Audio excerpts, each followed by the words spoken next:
Naalala niyo pa ba yung lalaking laging nagpapatawa sa TV noong early 2000s na walang ibang ginagawa kundi magmukhang kengkoy sa mga commercial ng Coke at Globe?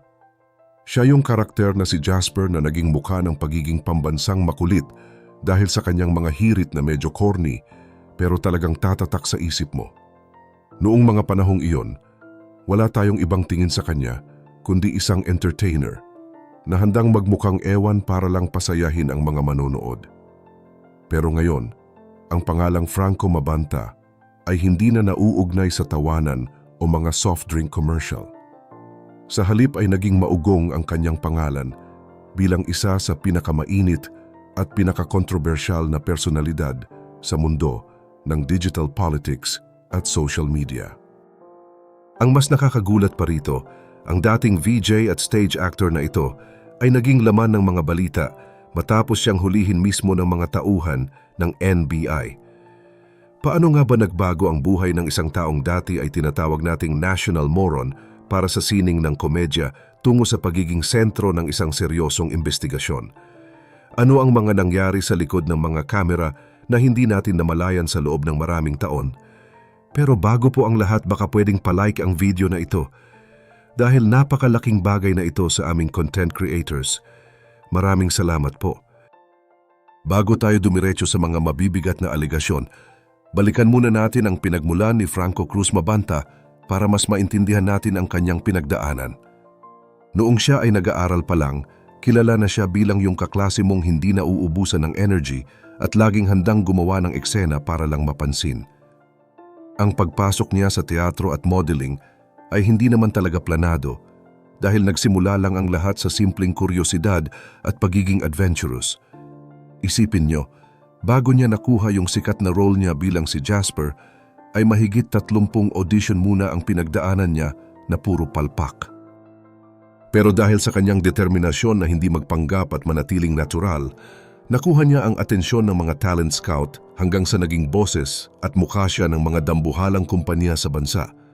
Noong mga panahong iyon, ang tingin niya sa tagumpay ay ang kakayahan na harapin ang mga bagong karanasan nang hindi nawawala ang kanyang tunay na sarili. Pero habang lumalakas ang impluensya ng internet, unti-unti ring nag-iba ang direksyon ng kanyang career. Mula sa pag-arte sa mga stage play gaya ng The Lion, The Witch and the Wardrobe, napadpad siya sa mundo ng online commentary at political discourse. Hindi na lang siya basta host o model dahil naging isa na siyang boses na madalas ay direkta at palaban pagdating sa pagpapahayag ng kanyang mga matitinding opinyon. Ang kanyang estilo ay naging mitya ng maraming debate online dahil sa pagiging confrontational nito sa kanyang mga kritiko. Ang dating Jasper na nagpapasaya sa atin sa TV ay naging isang prominenteng influencer na may kakayahang baguhin ang daloy ng diskusyon sa social media. Dito na nagsimulang maging mas komplikado ang kanyang imahe dahil ang mga biro niya noon ay napalitan na ng mga seryosong pahayag na may dalang malaking responsibilidad. Ngayong nahaharap siya sa isang seryosong sitwasyon sa ilalim ng NBI, marami ang nagtatanong kung ito na nga ba ang resulta ng kanyang pagiging matapang sa mundo ng digital politics. Ang paglipat niya mula sa entertainment industry tungo sa pagiging isang political influencer ay nagbukas ng maraming pintuan para sa kanya, pero nagdala rin ito ng mga panganib na maaaring hindi niya inaasahan.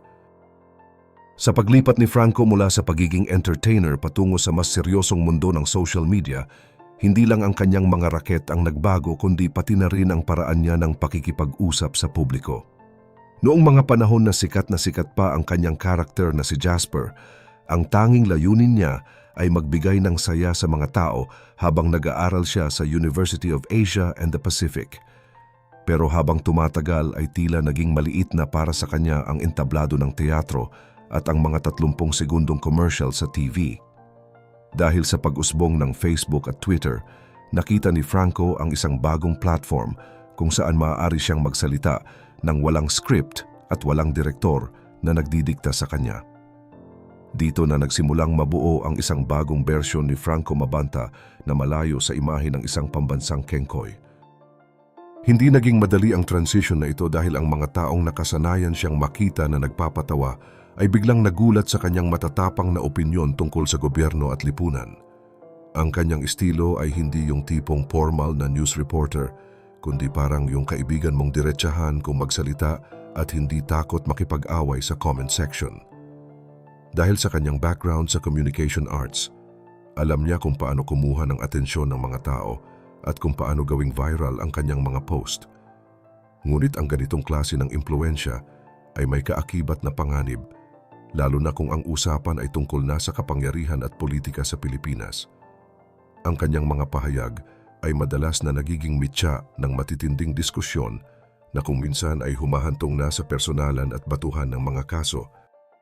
Marami ang nagtatanong kung bakit ba siya pumasok sa ganitong klaseng gulo, gayong maayos naman ang takbo ng kanyang career sa showbiz noon. Para sa mga sumusubaybay sa kanya, ang sagot ay maaaring nasa kanyang ugali mula pa noong bata siya, ang pagiging fearless at ang kagustuhan na laging subukan ang mga bagay na bago sa kanyang paningin. Pero sa mundo ng online political discourse, ang pagiging kengkoy ay hindi sapat para protektahan ka sa mga batas na nagbabantay sa bawat galaw natin sa internet. Ang mga biro na dati ay nagpapasaya lang sa atin ay tila napalitan na ng mga salitang may bigat at posibleng magdala sa kanya sa harap ng mga tauhan ng NBI. Isipin nyo, mula sa pag-audition sa harap ng mga talent scout, ngayon ay nasa harap na siya ng mga investigador para sagutin ang mga seryosong paratang laban sa kanya. Ang malaking pagbabago sa buhay ni Franco ay tila isang babala na ang bawat salitang binibitawan natin sa internet ay may kaakibat na pananagutan. Mula sa pagiging boses ng mga kabataan sa radyo at telebisyon, pumasok siya sa isang mas mapanganib na laro kung saan hindi lang likes at shares ang nakataya, kundi ang mismong kalayaan niya. Ang pagiging bahagi niya ng PGMN o Philippine Global Media Network ay lalong nagpatibay sa kanyang posisyon bilang isang mahalagang tao sa digital na mundo. Dito niya lalong naipakita na ang sining ng pakikipag-usap ay hindi lang para sa mga commercial, kundi isa ring sandata para kontrolin ang daloy ng impormasyon. Pero sa kabila ng lahat ng impluensyang ito, walang sino man ang higit pa sa batas. At ito ang masakit na katotohanang hinarap niya nang kumatok na sa kanyang pintuan ang mga otoridad. Ang pagkakahuli sa kanya ng NBI ay nagdulot ng matinding gulat sa social media dahil tila naging mabilis ang mga pangyayari. Marami ang nagtatanong kung ito ba ay may kinalaman sa kaso ng cyber libel o baka naman may iba pang mas seryosong dahilan na hindi pa lubos na nailalabas sa publiko. Ang mahirap sa ganitong sitwasyon, kapag ang isang tao ay naging masyadong palaban online, ay madali siyang maging target ng mga legal na hakbang mula sa mga taong nasasagasaan niya. Ang matapang niyang estilo na dati ay hinahangaan ng kanyang mga supporters ay siya ring naging dahilan kung bakit mas naging mahigpit ang pagbabantay sa kanya ng mga ahensya ng gobyerno. Hindi na ito usapin ng pagiging kengkoy o pagpapatawa sa klase, kundi usapin na ito ng mga legal na dokumento at mga ebidensyang kailangang sagutin sa harap ng hukuman. Ngayon, ang imahe ni Franco Mabanta ay nahahati sa dalawang panig. Para sa ilan, siya ay isang biktima ng kanyang sariling katapangan sa pagsasalita ng katotohanan base sa kanyang pananaw. Para naman sa iba, ito ay isang leksyon na hindi pwedeng gamitin ang social media para manira o lumampas sa limitasyon ng kalayaan sa pagpapahayag. Ang kwento niya ay nagsisilbing salamin para sa ating lahat na gumagamit ng internet araw-araw. Madaling mag-post, madaling mag-comment, at madaling sumali sa mga mainit na usapan. Pero kailan ba tayo dapat huminto? Ang nangyari kay Franco ay isang patunay na ang digital na mundo at ang totoong mundo ay magkadikit na, at ang bawat action mo sa harap ng screen ay may katumbas na epekto sa labas ng iyong kwarto. Habang hinihintay natin ang opisyal na desisyon ng korte at ang mga karagdagang detalye mula sa NBI, nananatiling bukas ang usapang ito para sa ating lahat. Ang dating Jasper na nagbigay sa atin ng ngiti noon ay isa na ngayong simbolo ng masalimuot na ugnayan ng showbiz, politika at batas sa Pilipinas.